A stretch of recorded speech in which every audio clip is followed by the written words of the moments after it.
예, 대서장 104번째 시간입니다. 38 종직각에 대한 답서.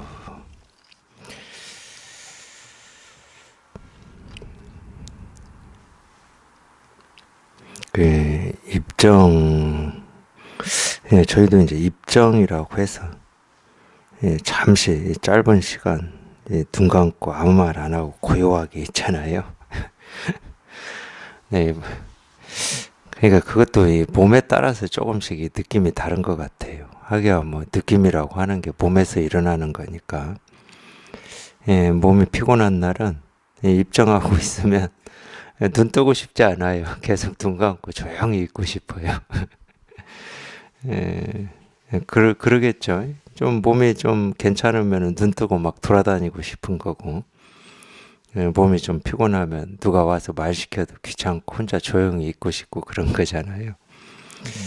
근데 참, 법에서 보면은,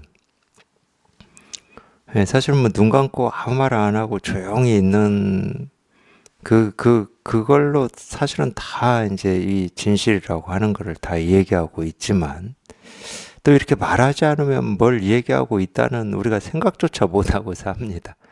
말하지 않고 가만히 있으면 뭘 전하고 있는지 아닌지 그런 생각이 없어요.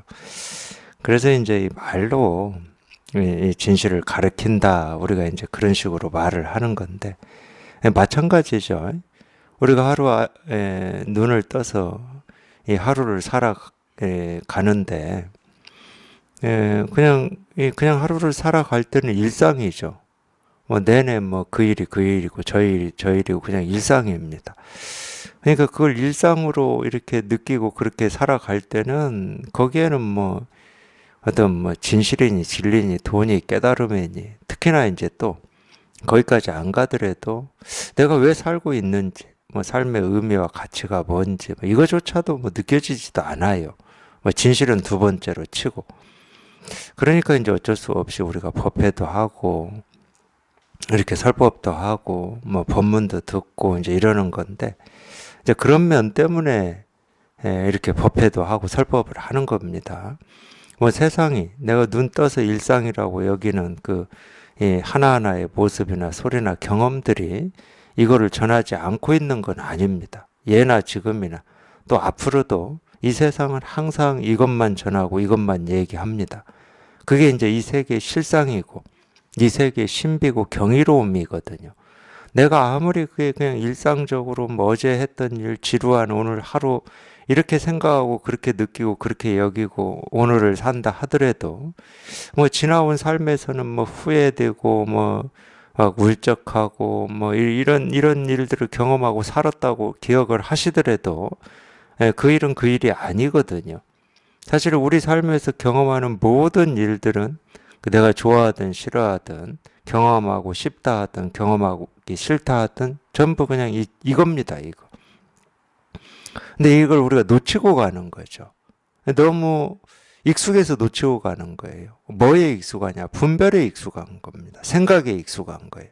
아, 이거는 그냥 내가 밥 먹고 설거지 하는 거잖아. 뭐 이 정도로. 설거지는 좀 귀찮은 일이잖아 하고 그냥 거기에 익숙해져 버린 거예요. 설거지 하니까 갑자기 조주 스님 가르침이 기억나잖아요. 어느 스님이 이제 이런 가르침을 배우러 이 조주가 머물고 있는 절에 왔습니다. 그게 관음원인지는 잘 모르겠어요. 이제 왔는데 조주 스님이 보여요. 방장 스님이죠. 쉽게 말하면 선지식입니다. 이 선을 가르치는 이 선지식이 보여요. 얼마나 기쁘겠습니까? 그 멀리서 이 선지식의 이 가르침을 받으러 그 멀리서부터 왔는데 보인단 말이에요. 그러니까 기쁘죠. 기뻐서 이 기쁜 마음으로 가서 말을 겁니다. 스님, 제가 오늘 총림에 왔는데 잘 가르쳐 주십시오. 그랬어요. 그러니까 오늘 왔어요, 오늘. 그러니까 조주가 바로 그러죠. 죽은 먹었느냐 그래요. 죽은 이 절에서 보통 아침으로 먹는 겁니다. 그 당시에는 두 끼 먹었다고 그래요. 아침에 죽 먹고 점심에 밥 먹고. 그래서 아침 먹었냐 이 말이에요. 쉽게 말하면. 이거 먹었습니다. 바루나 씻어라. 설거지나 해라 이 말이잖아요. 설거지나 해라. 근데 이 스님은 죽은 먹었느냐? 그 아침에 뭐 절에서는 당연히 죽 먹는 거야. 그냥 일상적인 일이에요. 그리고 죽을 먹었으면 자기 바로 가지고 씻어서 잘 닦아서 정리를 해놓는 게 그냥 일상이야. 그냥 하루 일과고. 그냥 그렇게 넘겨버리는 거죠. 그게 다 생각이고 이 분별의 익숙함이죠. 그런 일이다라고 이미 사진이 찍혀 있는 겁니다. 이건 일상이고 아침에 먹어야 되는 거고 먹으면 바로 씻어야 되는 거고 설거지해야 되는 거고 이렇게 딱 찍혀 있어요. 사진이. 우리는 일상을 그렇게 삽니다. 왜냐? 분별밖에 못하니까. 그 분별에 의지해서 살기 때문에 우리가 싫어한다 하는 것도 분별에 의지하는 거고 좋아하는 것도 분별에 의지하는 겁니다. 왜? 싫어한다라고 하는 건 싫어함이라고 하는 이 익숙함 여기에 도장을 찍어버린 거예요. 내가 사진을 팍 박아버린 거라고. 그래서 그 비슷한 일을 내가 경험하면 싫어하는 느낌이나 감정이나 기분이 딱 생겨버리는 겁니다. 그 사진이 있기 때문에 그래요. 그게 이제 저장되어 있다고 그러죠. 우리가 보통 저장되어 있다고 그럽니다. 컴퓨터 하드 디스크에 자료가 저장되어 있듯이 그게 딱 저장되어 있어요.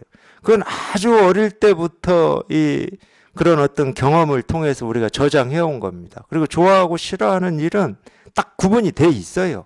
이 각자 스스로는. 이 사람마다 그 기준이 좀 다를 뿐이지. 저 사람이 좋아하는 걸 나는 싫어할 수 있고 내가 싫어하는 걸 다른 사람은 좋아할 수 있을 뿐이지 각자는 좋아하고 싫어함 옳고 그름이 딱 기준이 있습니다. 그래서 우리 각자의 사람의 이 삶이 다양하고 내가 살아온 삶이 아주 복잡하고 그냥 막 얽히고 설킨 것처럼 우리가 여길 수 있어요. 그렇게 생각할 수 있지만 사람은 안 변합니다.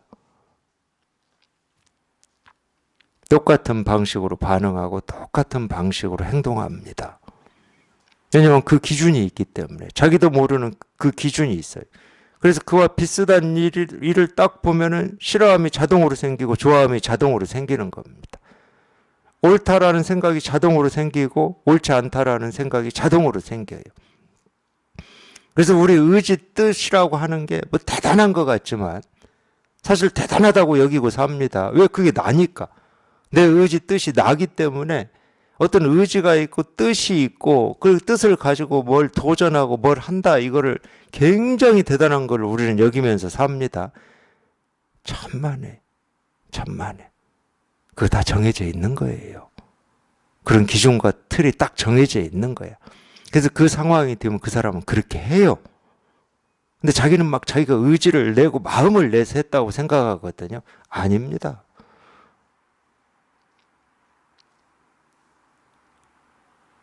그런 조건과 환경을 딱 경험하면 그렇게 한다니까. 그래서 옛날 어른들이 그런 표현 쓴 거예요. 사람 안 변하는 거라고. 안 변해요. 뭐가 안 변하냐?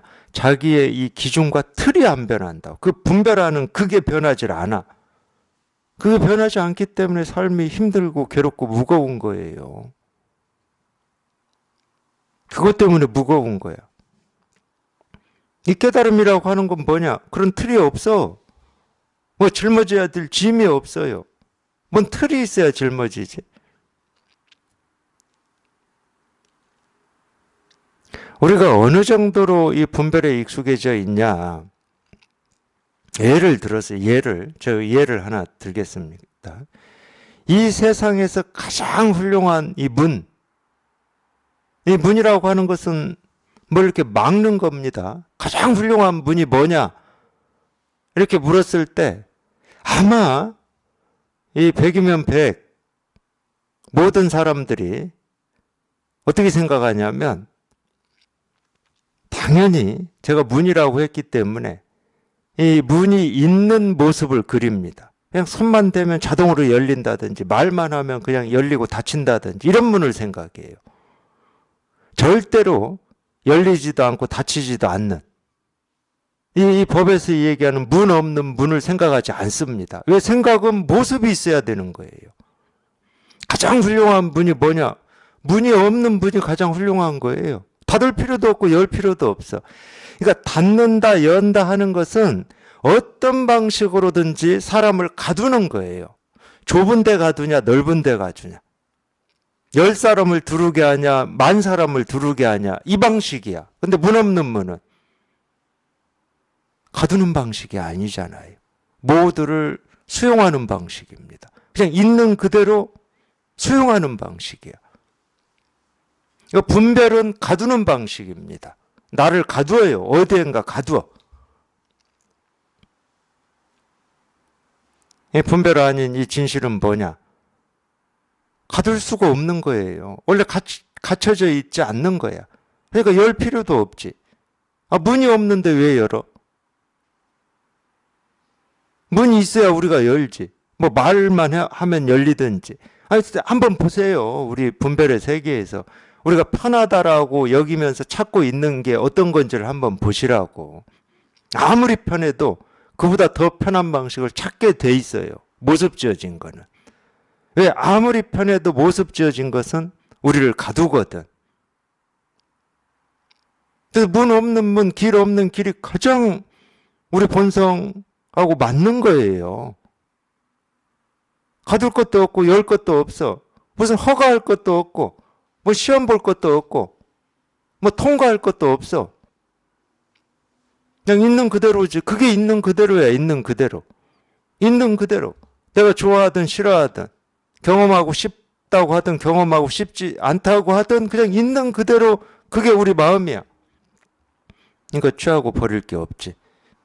취하고 버릴 게 없어요. 아, 이건 내 마음에 들고 이건 안 들어. 이럴 일이 없어. 그런 기준이 없으니까. 통과할 일이 없다니까. 문을 열 일도 없고 닫을 일도 없어. 문이 없는데. 그게 우리 마음이에요. 그래서 자유롭다고 그러는 거예요. 그러니까 우리 생각으로 어떻게 해도 이거는 이 걸림이 없어. 걸림이. 이 생각에 걸리는 게 아니니까. 생각은 맨 틀 지우고 모습 지우고 이런다 저런다 옳다 그러다 하지만 우리 마음은 우리 본성은 그 생각에 걸리질 않아. 너 마음껏 생각해. 문이 있다고 생각하든지 옳다고 생각하든지 그러다고 생각하든지 생각은 그냥 유의야. 네 놀이고. 마음은 그 생각에 걸리질 않아. 네 생각에 걸리질 않는다고. 자기 마음이. 어떤 게 이 가치 있는 삶일까? 생각은 그렇게 할 수 있거든. 생각은 그렇게 할 수 있어요. 마음은 가치 있는 삶도 없고 가치 없는 삶도 없고 없어. 마음은. 그러니까 그 생각에 걸리질 않는 거예요. 그 생각에 매이질 않아.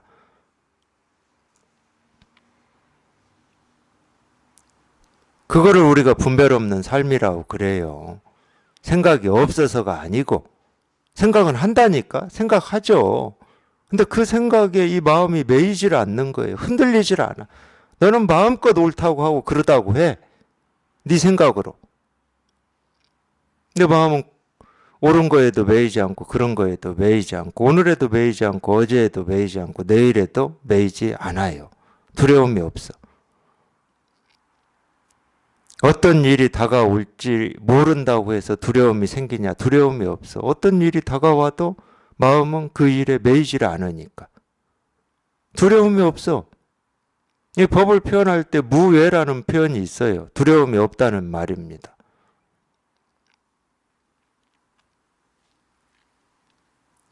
마음이 매이지를 않으니까 그러는 거예요. 뭐에도 이 세상에 어떤 일에도 이 마음 머물지를 않습니다. 왜?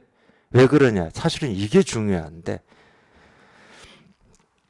내가 옳다고 하고 그러다고 하는 일 그대로 그 스스로가 제가 얘기하는 마음이에요. 마음과 내가 옳다고 하는 일은 둘이 되어본 적이 없습니다. 내가 아프다고 하고 슬프다고 하고 그립다고 하고 외롭다고 하는 것과 이 삶이라고 하는 것은 둘이 되어본 적이 없어요. 삶은 그런 모습으로, 그런 소리로, 그런 방식으로 드러날 뿐이지 내 생각대로 삶은 이래야 돼라는 이런 방향으로, 이런 모습으로, 이런 방식으로만 삶이 펼쳐지는 게 삶이냐? 그게 망상이에요. 삶은 그렇게 둘이어 본 적이 없어요. 삶은 늘 언제나 내 생각하는 것과 별개로 둘 없이 흘러왔습니다. 지금 이날 이때까지. 앞으로도 그럴 거예요. 앞으로도 그럴 겁니다. 내가 뭘 생각하든 뭘 원하든 뭘 바라든. 그래서 나와 삶은 둘이 된 적이 없어요. 그래서 자기 삶에서 어떤 거는 취하고 어떤 건 버릴 수 있냐? 못합니다. 삶하고 나하고 둘이어야 내가 그 삶에 대해서 이 삶을 대상화 시켜놓고 이건 내가 참 잘 살았고 이건 못 살았어 이러지. 나와 삶이 둘이 되질 않는데 이 세상과 내가 둘이어야 이런 세상이어야 돼 저런 세상이어야 돼 이러지. 세상과 나는 둘이였던 적이 한 번도 없어. 내가 세상이고 세상이 나고 삶이 나고 내가 삶이야. 근데 우리 분별은 그렇지가 않아요. 이 나를 대상화시키고 삶을 대상화시키고 세상을 대상화시키고 옳음을 대상화시키고 그름을 대상화시키고 심지어 아름다움도 대상화시킵니다. 대상화시키기 때문에 아름다움이 꽃에 있는 줄 알아요. 어떤 경치의 아름다움이 있다고 착각해버립니다. 그렇게 착각하기 때문에 당연히 부처님 앞에 서거나 예수님 앞에 선다. 그러면 성스러움과 이 경이로움과 신비함이 부처에 있다고 그러고 예수한테 있다고 그래요. 아니 내 마음이 아름답지 않은데 이 꽃이 아름다울 수 있습니까? 내 마음이 성스럽지 않은데 이 밖에 있는 이 부처나 예수가 성스러울 수 있습니까? 내 마음이 사랑스럽지 않은데 다른 사람이 사랑스러울 수 있습니까? 내 마음이 이 미움이 없는데 다른 사람이 미울 수 있습니까? 그건 불가능한 일이에요. 그러니까 삶은요, 내가 미움으로 가득 찰 때 미움이라는 모습으로 삶은 드러납니다. 미움과 삶은 둘이 되질 않아요. 삶은 그런 걸 차별하질 않아. 미움은 싫고 사랑은 좋고 삶은 그런 거 차별하지 않습니다. 오로지 우리 생각이 차별을 해요.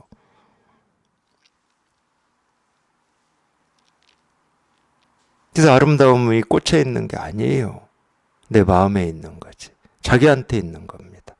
성스러움은 밖에 있는 부처 예수한테 있는 게 아니에요. 자기한테 있는 거지. 사랑도 마찬가지입니다. 상대한테 있는 게 아니에요. 자기한테 있는 거야.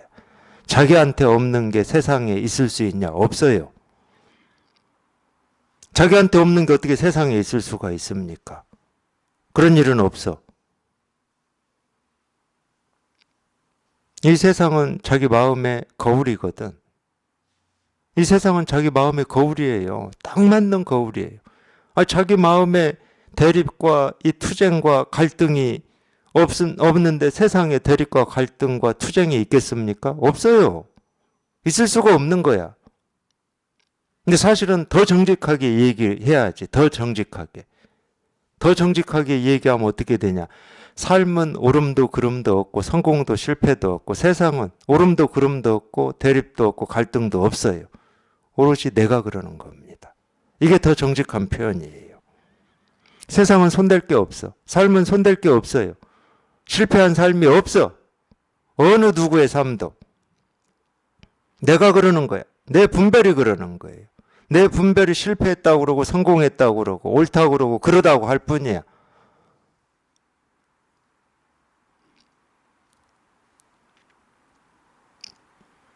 이게 훨씬 더 정직한 표현입니다.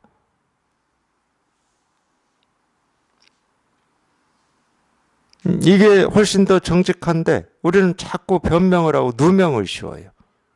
세상이 이러니까 내가 이러지 이래요. 네가 이러니까 내가 이런다니까. 세상이 평등하면 내가 왜 그런 생각을 하겠어 이런다니까.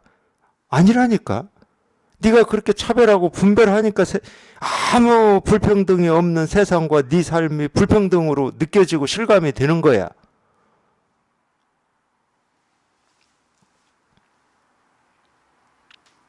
세상은 평등합니다. 그러니까 법계라고 그래요. 만법 평등이라고 그러고 불교에서. 괜히 법계라고 그러겠습니까?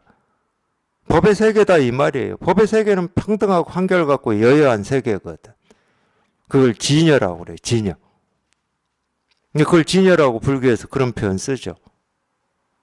이 세계는 진여의 세계예요. 근데 내가 차별을 하고 분별을 해가지고 이렇다 저렇다, 옳다 그르다, 좋다 싫다, 밉다, 뭐 어쩌다 이러고 있는 거예요. 근데 세상을 그렇게 판단하고 그렇게 차별하는 사람이 자기가 살아온 삶의 경험은 그렇게 안 하겠습니까? 당연히 하죠. 합니다. 이렇게 사는 거는 좀 나답지 않게 사는 거고, 이렇게 살아야 나다운 거고. 당연히 그렇게 하겠지. 안에서 새는 바가지가 뭐 밖에 나간다고 안 새겠습니까?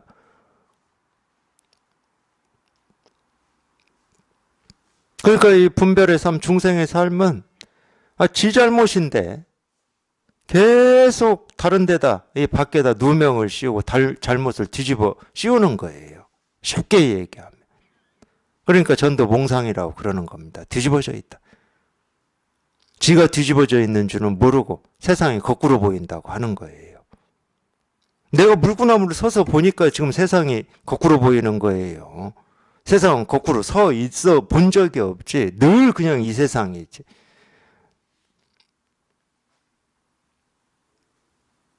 우리 스스로의 삶도 마찬가지예요. 우리가 뭐 깨달음, 도, 실상, 뭐 불교, 부처 이러면은 우리가 이 발 딛고 숨 들이쉬고 내쉬고 밥 먹고 잠자고 살아가는 이 내 일상의 삶하고는 좀 뭐 동떨어진 이런 걸 얘기하느냐? 전혀 아닙니다. 그런 거라면은 우리가 이렇게까지 공부할 필요가 없어요. 이 머리카락 하나 이 빠지고 바람에 날리는 이거조차도 이 법에서 벗어날 수가 없어요. 숨 한 번 들이쉬고 내쉬는 것도 이 깨달음이라고 하고 도라고 하고 실상이라고 하는 거에서 벗어날 수가 없어. 머리끝에서 발끝까지 우리는 이 도, 법, 삶에서 벗어날 수 사실은 삶이라는 말이 법이라는 말이에요. 실제로는. 우리가 잠잔다고 삶에서 벗어날 수 있습니까? 망상하고 우울하고 쓸쓸하고 뭔가 괴롭고 슬프고 한다고 삶에서 벗어날 수 있습니까? 뭐 기쁠 때만 삶이고 안 기쁠 때는 삶이 아니고 이럴 수는 없잖아요. 똑같은 거예요. 자기가 어떻게 판단을 하고 어떻게 이 칼질을 한다 하더라도 내 삶에 대해서 다른 사람의 삶에 대해서 세상에 대해서 칼질을 한다 하더라도 우리는 삶에서 한 발자국도 털끝만큼도 벗어날 수가 없어요. 그래서 진실을 보라고 그러는 겁니다. 진실은 뭐냐? 그렇게 뒤집어져서 분별하지 않는 게 진실이야. 다른 말로 하면 네가 뒤집어졌다 이 말이에요. 제일 쉬운 말이에요, 사실은. 정말로 이 말을 자기 이 가슴에 절절하게 받아들일 수만 있다면 구구절절 얘기할 필요도 없어. 네가 뒤집어져 있어 이 말이야. 그게 분별하지 마라, 망상하지 마라는 말의 실체예요, 실체. 근데 그렇게 또 어떤 경우에는 그렇게 그냥 직접적으로 그냥 심장에 칼을 들이대버리면 반항을 하거든. 그러니까 직접적으로 안 들이대는 때도 있는 거예요.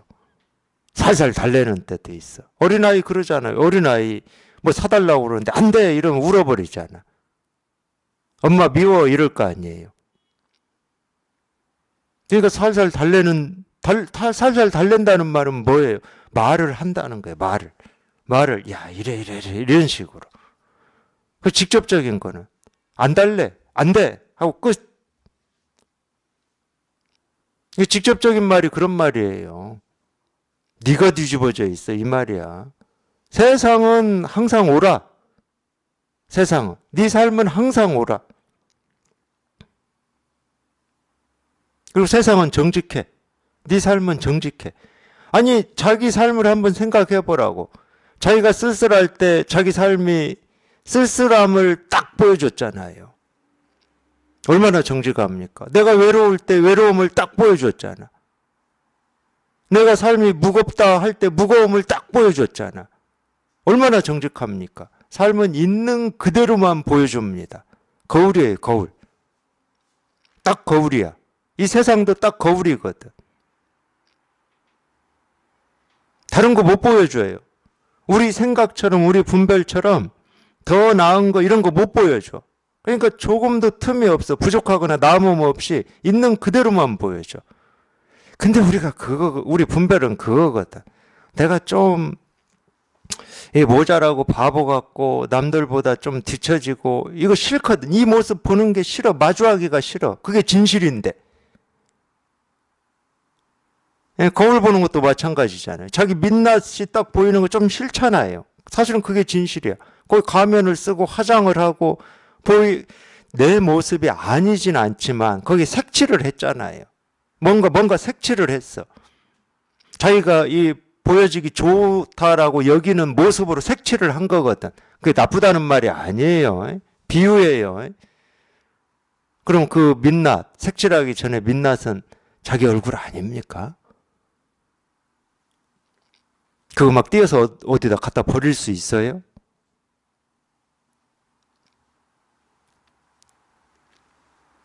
근데 마주하기가 싫어요. 우리 분별은 이 진실을 마주하기를 두려워합니다. 우리 이 두려움, 그게 죽음에 대한 두려움 또는 뭐 노년의 삶에 대한 두려움, 이런 두려운 느낌, 감정이 있잖아요. 이거는요, 이유는 딱 하나밖에 없어요.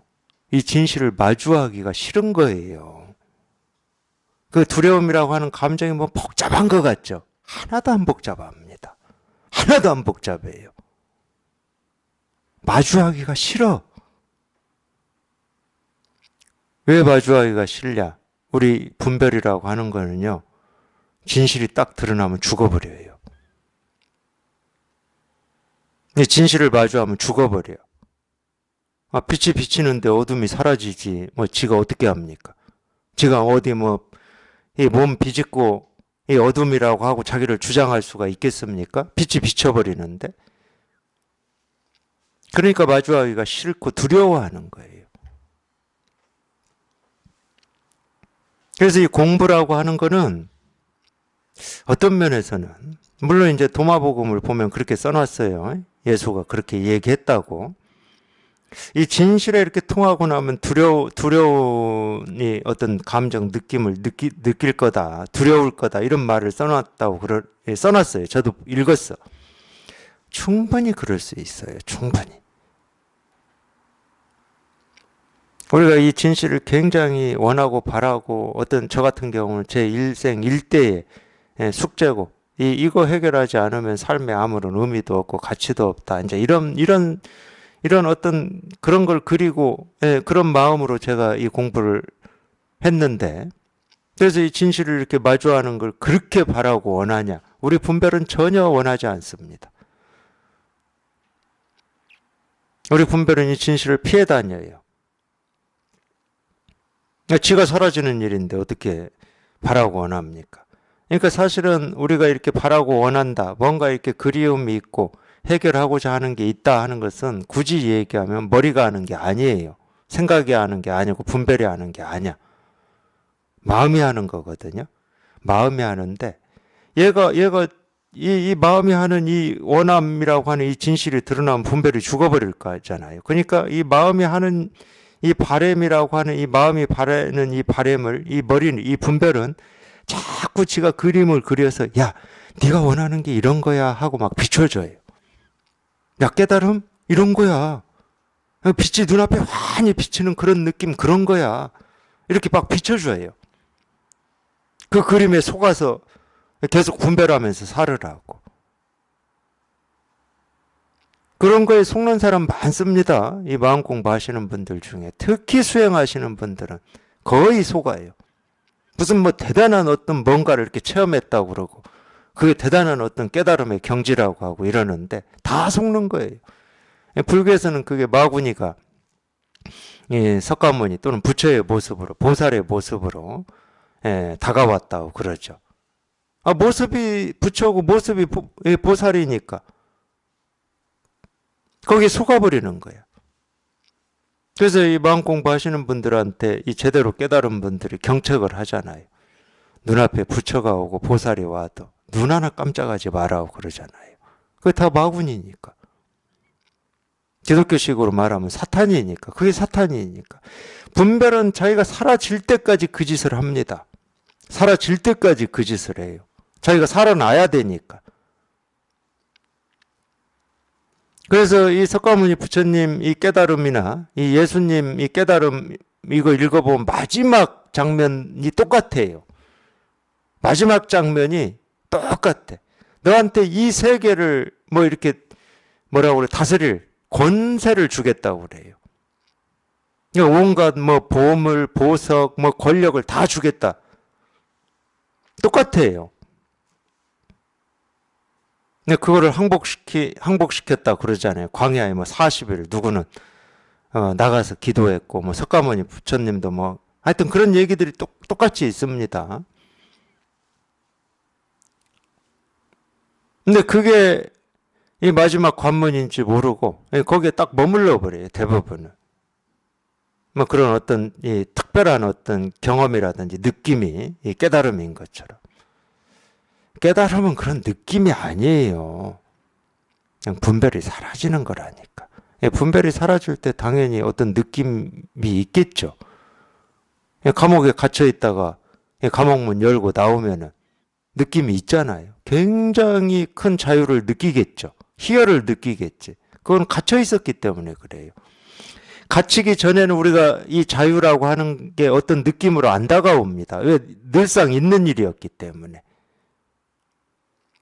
근데 갇히고 나서 이걸 잃고 나서 일상 있었던 일을 잃고 나서 뭔가 이렇게 갇히고 나서 풀어졌을 때는 이 자유라는 느낌이 온몸으로 느껴지겠죠. 그러니까 그 느낌을 쫓아버린다니까. 중요한 건 뭐야? 갇히지 않고 지금 풀어졌다는 거예요. 그러니까 내 마음대로 걸을 수도 있고 움직일 수도 있고 갈 수도 있고 올 수도 있고 밥 먹을 수도 있고 이게 진짜인데 이게 진짜 내용이거든. 근데 감옥에서 나오니까 막 온몸으로 막 찌릿하게 전율이 일어나고 막 빛이 보이고 뭐 그걸 대단하다고 생각한다니까. 그거는 결과물일 뿐인데 느낌일 뿐이고. 그래서 그런 느낌이 이렇게 있는 사람들은 그 느낌을 또 느끼고 싶어 해요. 이거는 뭐 제가 수행할 때 제가 충분히 경험한 거죠. 그런 걸 계속 느끼고 싶어요. 그러니까 망상만 쫓아다니는 거예요. 깨달음은 정멸이에요, 정멸. 사라지는 거야. 우리 분별이 사라지는 거예요. 분별이 사라지면서 어떤 느낌을 우리가 느낄 수가 있죠. 뭐가 밝아지기도 하고. 당연히 그런 경험합니다. 체험할 때도 그러고. 체험하고 두 번째, 세 번째 체험할 때도 그래요. 또 이렇게 소소하게, 약하게, 뭔가 이렇게 이 틈이나 이 걸림이 있다가 그냥 문득 자기도 모르게 그 걸림이나 틈이 사라지면 뭔가 이렇게 밝아지는 느낌이 있어요. 그냥 시원해지고. 근데 그건 느낌이야. 그럼 뭐가 중요하냐? 그 틈이라고 했던 그 나를 괴롭혔던 그 틈, 이게 사라지고 없는 거예요. 그러니까 장애가 없는 거지. 걸림이 없는 거고. 그게 진짜예요. 그게 진짜. 그게 진짜고 느낌은 그냥 이걸 경험할 때 어떤 이 육체적인 반응이지. 사실은 육체적인 반응은 합니다. 광부가 이 탄광이 무너져가지고 뭐 예를 들어서 뭐 일주일 동안 20일 동안 이 탄광 속에 갇혀 있다가 세상에 딱 올라오면 얼마나 큰 희열을 느끼겠습니까? 아마 막 이 태양보다도 더 이 밝은 빛을 막 보는 것처럼 그럴 거예요.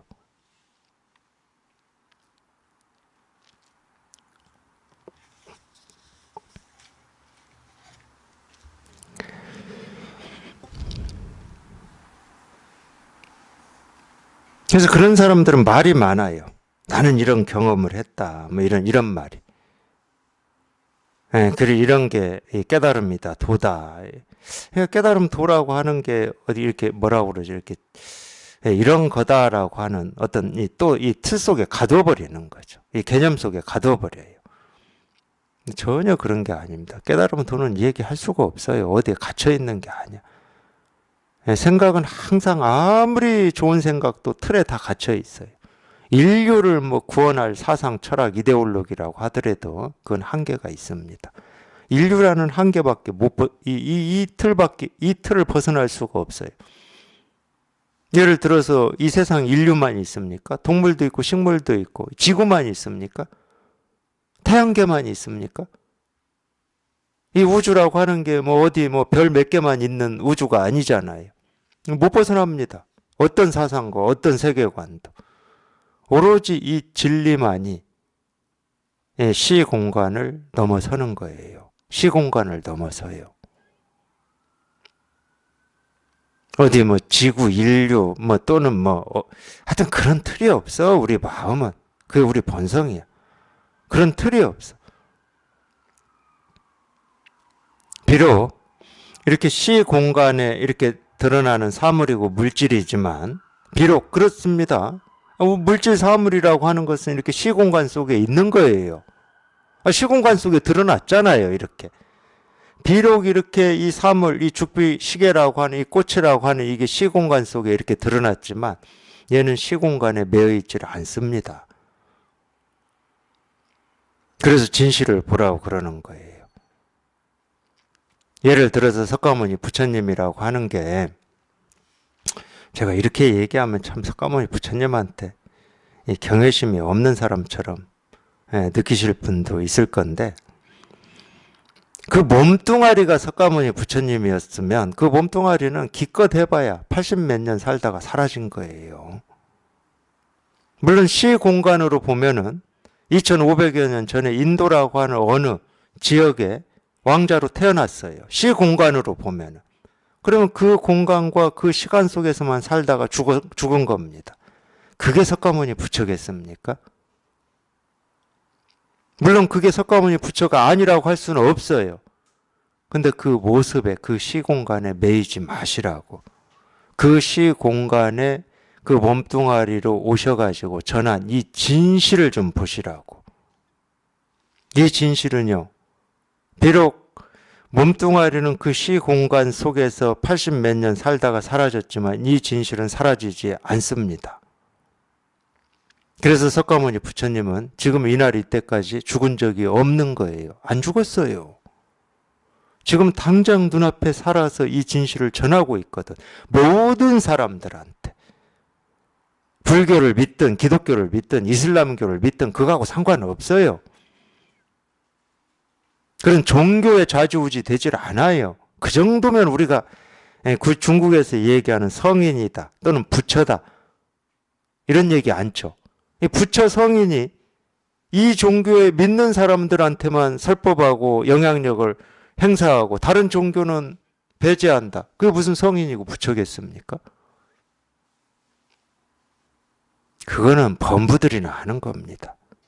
분별하는 범부들이나. 내 종교야, 내 종교가 아니야. 범부들이나 하는 거예요. 아니 세상의 주인인데 우리가 부처다, 예수다 할 때는 그게 세상의 주인이에요.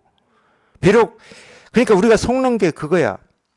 이 세상의 주인이고 이 우주 삼라만상의 주인인데 하필 너나 나하고 똑같은 이 몸뚱아리를 가지고 이 세상에 나오는 바람에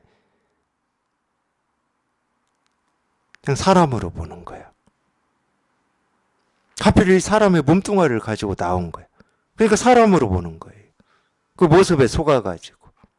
물론 그분들까지 얘기할 것도 없어요. 나라고 여기는 이것도 마찬가지입니다. 이 몸뚱아리를 가지고 이 세상에 이 시공간 속에 나왔다고 해가지고 이 몸뚱아리 이 유한한 이 몸뚱아리 결국은 늙고 병들고 이 사라질 이 몸뚱아리를 나라고 여기고 있는 거하고 똑같아요. 이 몸뚱아리를 나라고 여기고 있으니까 우리가 두려움이 있고 불안이 있고 초조함이 있고 외로움이 있고 온갖 그런 감정들을 다 겪는 거지. 근데 그렇지가 않거든. 이 석가모니 부처님이라고 하는 2500년 전에 그 깨달은 이 왕자 고타마 시타르타라고 하는 이 몸뚱아리로 살다 가신 그분 이나 지금 이 몸뚱아리를 가지고 이 시공간 속에서 살고 있는 나라고 여기고 있는 이 몸뚱아리나 사실은 똑같아요.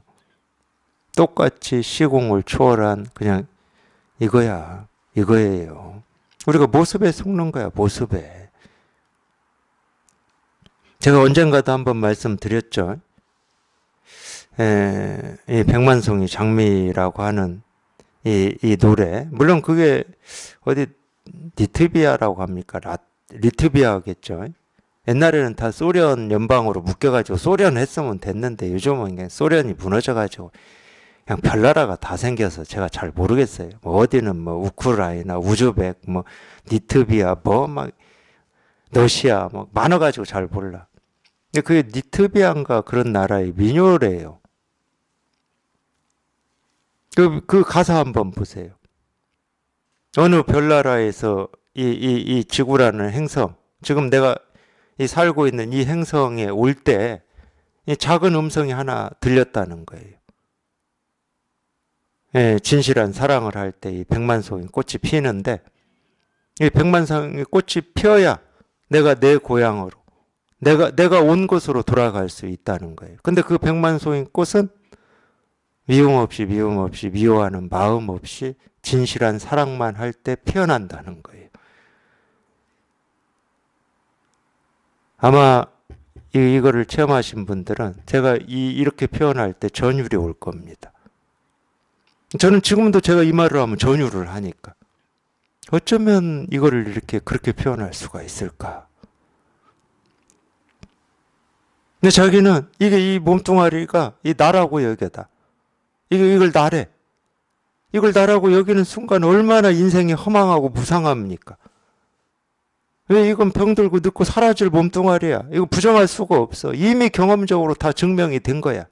내가 어떻게 살든 뭐 세상을 다 호령하고 살든 온갖 이 보석으로 이 장식을 한 옷을 입고 살든 뭐 금관을 쓰고 살든 지가 살아봐야 몇 년 살아요. 어차피 사라져요. 금관은 하고 있고 이 화려하게 이렇게 드러내고 있지만 지 마음속으로는 이걸 언제까지 유지할 수 있을지를 몰라. 그리고 결국은 이게 유지가 안 된다는 이 사실 하나 때문에 두렵고 외롭고 쓸쓸한 거예요. 우리 마음 공부는 그거예요. 거기에서부터 벗어나는 겁니다. 그게 진실이 아니니까. 이 몸뚱아리를 나라고 여기는 그건 네 생각이지. 뒤집어진 망상이고 분별이지. 진짜는 뭐냐? 그 백만송이 가사에서 얘기한 게 훨씬 더 진실에 가깝다니까. 이 지구라고 하는 이 행성에 이 모습으로 우리가 오긴 왔는데 이 모습이 진짜 네가 아니야. 이 모습으로 이렇게 바꿔서 왔다 이거예요. 그걸 화신이라고 그래요. 불교에서는 화신. 모습을 바꿔서 사람의 몸으로 왔다 이거예요. 그럼 진짜는 뭐냐? 진짜는 이렇게 눈에 보이는 건 이 몸뚱아리지만 진짜는 눈에 보이지는 않지만 이 진실이라는 거야. 이 진실.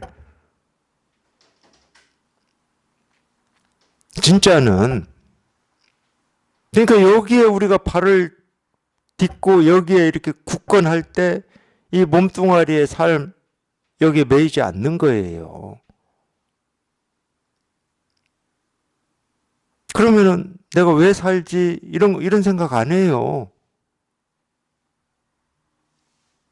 굳이 얘기하면 이 몸뚱아리를 받아서 이 세상에 온 이유가 너무 명백해서 한순간도 의심할 수 없을 만큼 명백하기 때문에 그거를 백만송이 장미라고 하는 그 노래에서는 뭐라고 표현했냐? 미워하는 마음 없이 진실한 사랑만 할 때 이 백만송이 장미 꽃이 피어난다는 거예요. 그게 우리가 살아야 할 유일한 이유입니다. 그거를 이 불교에서는 뭐라고 표현하냐? 깨달음이라고 표현해요.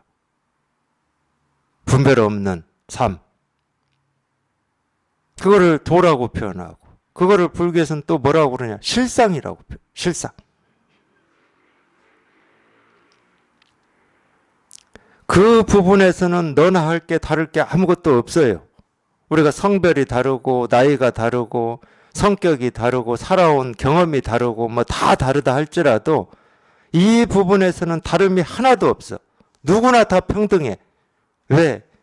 이게 진실이니까. 그러니까 우리가 이 진실의 삶을 살 때만 오로지 그런 쓸데없는 생각이 없어요. 두려움이든 뭐 아픔이든 힘겨움이든 왜 살아야 되는지든 가치가 뭐든 이런 게 없어.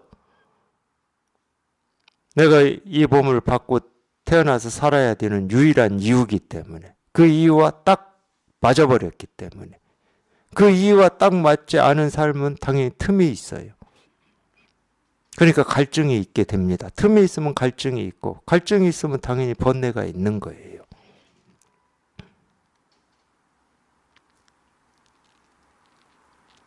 제가 이 얘기를 할 때 또 하나 강조하는 게 있어요. 진실한 사랑의 방점을 찍지 마십시오. 미워하는 마음 없이 찍으세요. 차라리.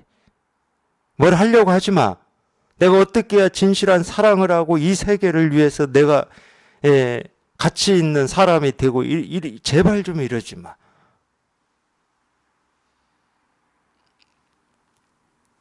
그런 마음으로 산 사람들, 자기가 원하는 가치를 단 한 사람도 손에 쥐지 못하고 다 죽었습니다. 역사적으로.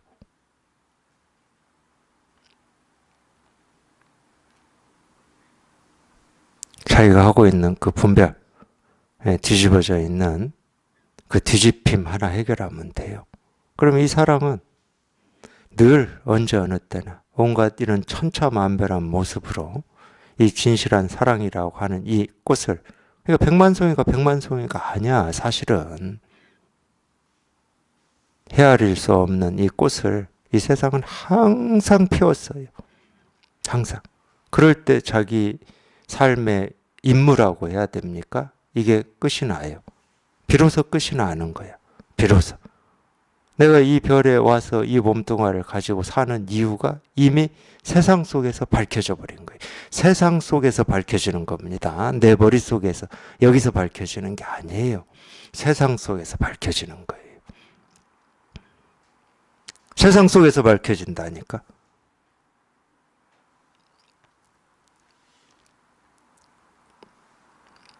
그렇기 때문에 불교에서도 그런 말 하는 거예요. 세상이 깨달아 있다고.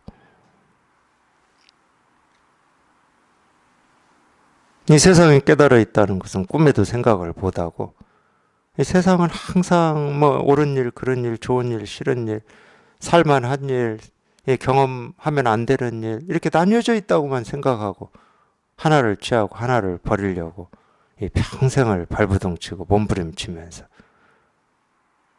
이 멀고 먼 길을 이 무릎 까지고 머리 부딪히면서 여기까지 온 거예요.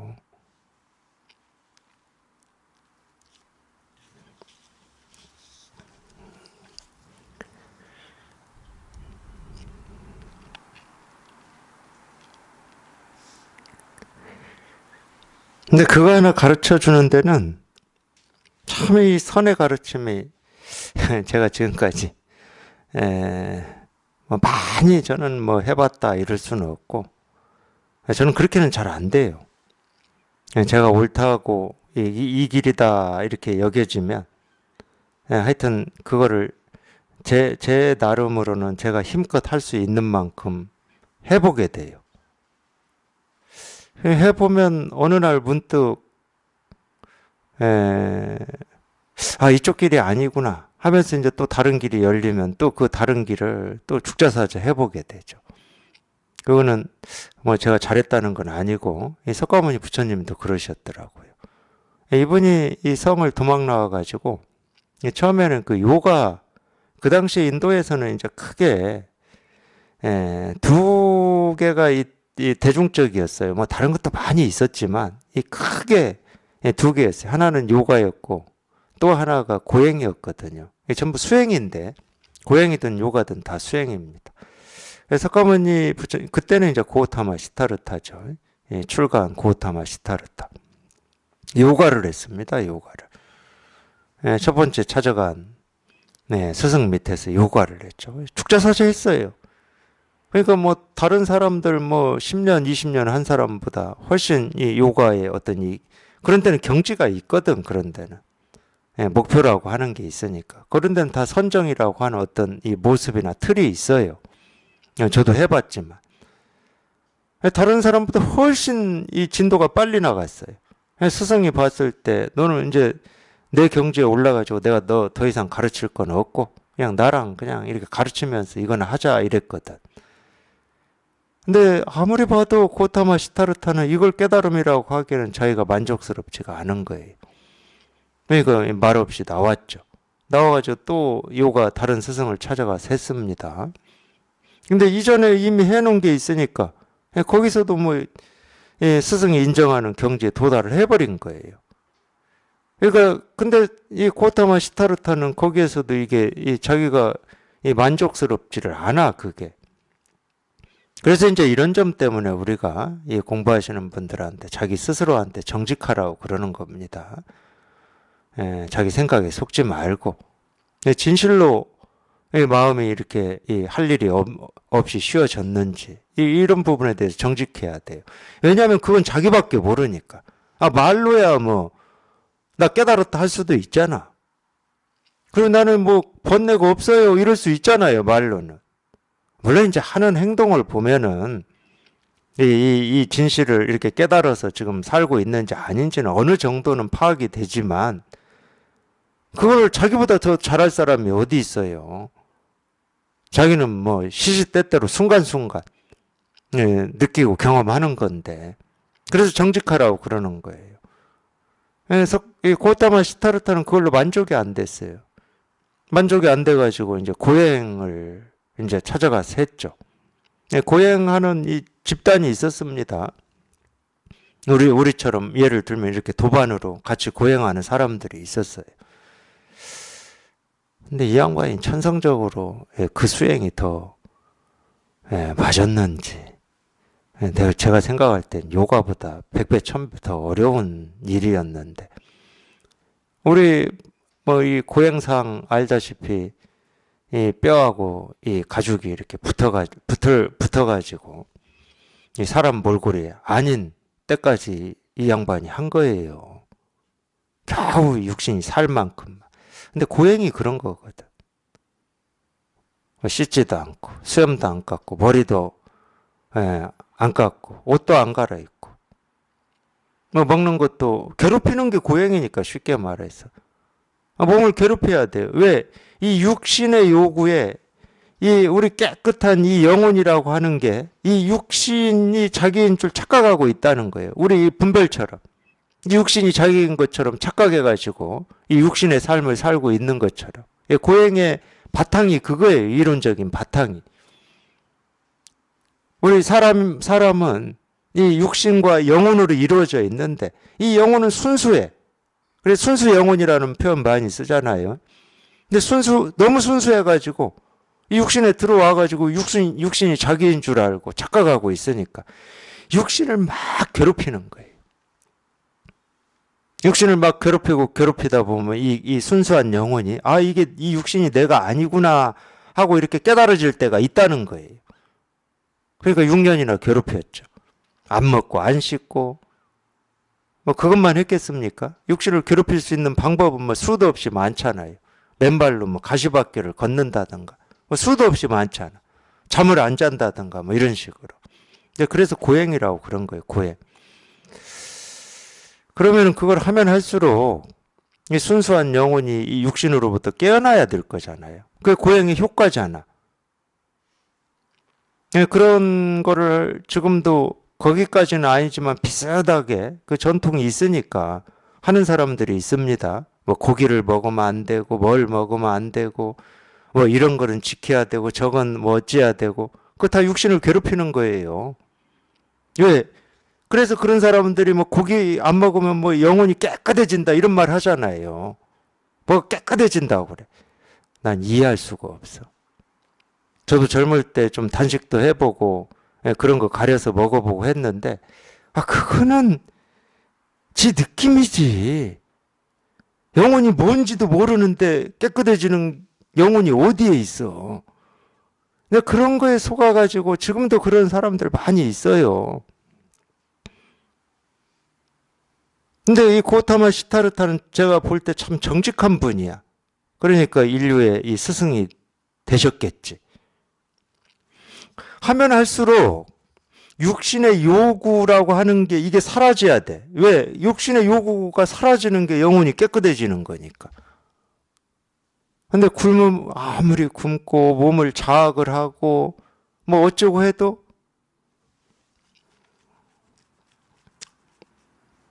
한번 굶어 보십시오. 예, 굶어 보면은 식욕이라고 하는 게 줄어드는지. 예, 굶어서 식욕이 줄어들 것 같으면 정기적으로 단식해야죠. 안 줄어듭니다.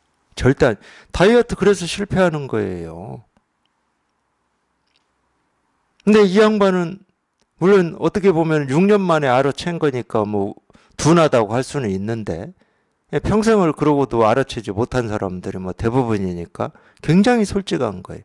아무리 내가 해도 이 육신의 욕구가 줄어들기는커녕 그대로더라는 거예요. 그대로면은 이 방법이 아니잖아. 하면 할수록 뭔가 줄어들고 뭔가 깨끗해져야 되잖아. 육신의 요구가 없어져야지. 자꾸 없어져야 되는데. 제가 수행할 때 최고의 고민이 그거였어요. 그때 그거를 참 이걸 가르쳐 주는 사람이 있었어야 되는데. 수행을 하면은 하면 할수록 더 하고 싶은 욕구가 막 생기거든요. 처음에 8시간 해요. 근데 10시간 하고 싶어요. 왜? 수행을 해도 내 욕구, 욕망, 육신의 어떤 그런 감정, 뭐 이게 줄어들질 않아요. 그냥 하고 있는 동안에는 뭐가 편안하고 깨끗한 것 같은데 누가 한 번만 옆에서 이렇게 툭 찔러보세요. 그대로 나옵니다. 그래서 제가 그런 말 했잖아요. 제가 아는 분은 아닌데 이제 저도 들었는데 수행하는 사람들은 그렇기 때문에 조용한 곳, 한적한 곳을 찾습니다. 뭐가 이렇게 자꾸 건들고 시끄러우면 뭐에 집중하기가 힘들어요. 그러니까 거기는 장소도 필요하고 어떤 조건 환경도 필요하고 먹는 것도 필요하고 많이 먹으면 졸리고 적게 먹으면 배고파서 또 못하고 그런 게 필요하다니까 그런 사람들은. 제가 해봤으니까 알아요. 한적한 이 시골에서 깨닫겠다고 이렇게 수행하던 이 거사님이 한 분 계셨대요. 수행하다 보면 뭐 100번도 그러고 1000번도 그럴 건데 희한한 체험들이 있거든요. 희한한 체험들이 정말로. 막 밝아지기도 하고 막 자기도 생각도 못하고 상상도 못했던 막 이런 체험들을 해요. 그런 체험들을 하면 막 세상이 갑자기 아무 문제가 없어지고 나도 아무 문제가 없어지고 그냥 그동안 이렇게 미워하고 원망됐던 사람들 일도 그냥 다 그냥 용서가 되고 그렇게 되거든요. 그러니까 속죠. 야, 이런 세상이 있구나, 이런 일이 있구나 하고 속아요. 그래서 기쁜 마음으로 이 아내는 도시에서 살고 있었나 봐요. 둘 다 그러고 있으면 못 먹고 사니까 한 사람은 일하고 한 사람은 그러고 있었나 보죠. 그래서 기쁜 마음으로 전화를 막 했답니다. 여보, 나 깨달은 것 같아. 그러니까 그 보살님이 더 대단한 분이야. 딱 첫 마디가 그 말이었대요. 지랄하고 자빠졌네 이랬대요. 그 말을 듣는 순간 이 사람이 뒤집어져 버린 거예요. 그래가지고 전화기를 그냥 통짜로 집어 던져버린 거예요. 근데 그 고사님이 굉장히 솔직합니다. 집어 던지고 나서 바로 알았대요. 아, 못 깨달았구나 이렇게.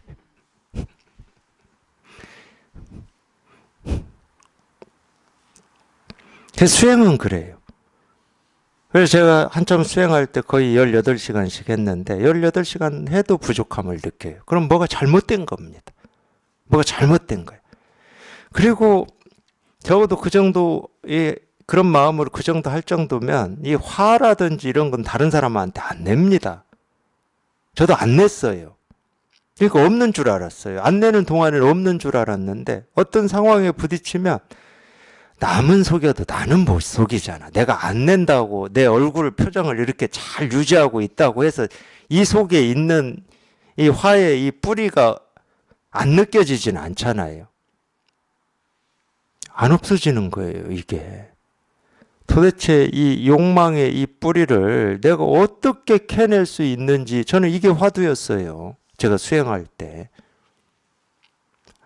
아니 없다고 생각하는데 어떤 때 뭔가 이렇게 와서 뭔 자극이 있고 특히나 이 자기하고 가까운 가족이나 뭐 이런 사람들이 그 거사님처럼 뭐 이러고 사는 거에 대해서 뭐 수행하고 사는 게 무슨 뭐 이 세상살이에서 뭐 돈벌이를 합니까? 뭐를 합니까? 너는 왜 그렇게 사냐? 이러면은 그냥 갑자기 기분이 나빠져요. 여기에 막 기분이 여기에 있어 여기 밖으로는 안 내 적어도 그 정도는 할 수 있어. 그게 이제 눌러놓는 건데.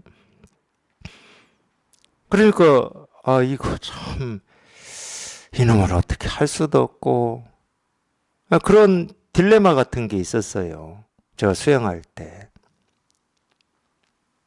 그래서 이 뿌리를 어떻게 좀 캐내버리고 싶고 이게 캐내줘야 쉽게 말하면 내가 이 마음 공부라고 하고 불교 공부라고 하고 깨달음이라고 하는 이거를 그나마 내가 조금 이렇게 가까이 갔고 뭐 어떤 이 단계라고 치면은 그게 없어져야 뭐 이 불교 공부라고 얘기를 할 수가 있는데 공부를 하고는 있다고 하는데 뭐 여전히 있으니까 이거 뭐 공부라고 할 수도 없고 여전히 그냥